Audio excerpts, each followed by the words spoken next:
Alam mo, ma'am, dumating ako dito na malungkot. Alam mo kung bakit? Several text messages are being received by this representation almost every day. Alam mo kung anong mga taong sinasabi nila sa akin? Nakikita po namin, sabi niya, kung paano winawaldas ang pera ng bayan. At napapatunayan po namin araw-araw, lalo na po pag nakikinig kayo kami sa hearing ninyo. Kami po pawis, dugo ang puhunan namin dito. Lalong-lalo na po kami na nasa mababa lang ang kalagayan. Pinipilit naming magbayad ng buwis. Pero ganito po bang kinapupuntahan ng aming buwis na binibigay? Pwede po ba, kanya, Senator, pwede bang mag-request sa'yo? Pakikita ko sa iyo ang mga text messages mamaya para sabihin ko lang sa iyo na totoong sinasabi ko. Pwede bang ilaban nyo kami na next year wag muna kaming magbayad ng buwis?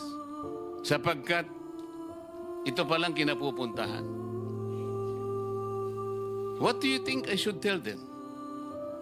Can you help me provide an answer to these people? Mr. BIR, kung nandiyan ka pa po. Can you help me tell them kung anong dapat kong sabihin sa kanila?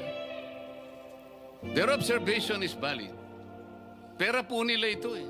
Ganito po ang kinapupuntahan eh. What will I tell them?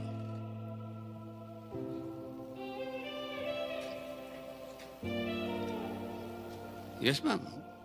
Baka gusto mo sumagot. Tama po kayo, Your Honor. No, I'm asking you to help me. Yes po. What will I tell them? Alam mo, gusto ko sabihin sa kanila, mga kababayan, alam ko pong malungkot kayo. Alam ko pong nagdaramdam kayo. Masakit po ang loob nyo. Ngunit sana po ay wag na hindi po kayo magbayad. Tuloy pa rin po ninyo. Pagtulong-tulungan po natin ito. Kasi po marami ring, lalo po tayong lulubog. Hindi lamang flood control ang pinagpupuntahan ng ano nyo eh.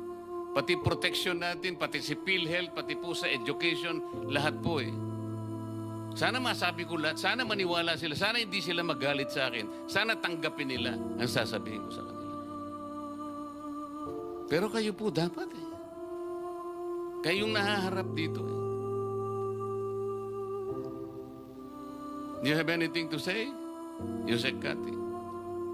Your Honor, tama po lahat ng sinabi niyo. Wala po akong masasabi.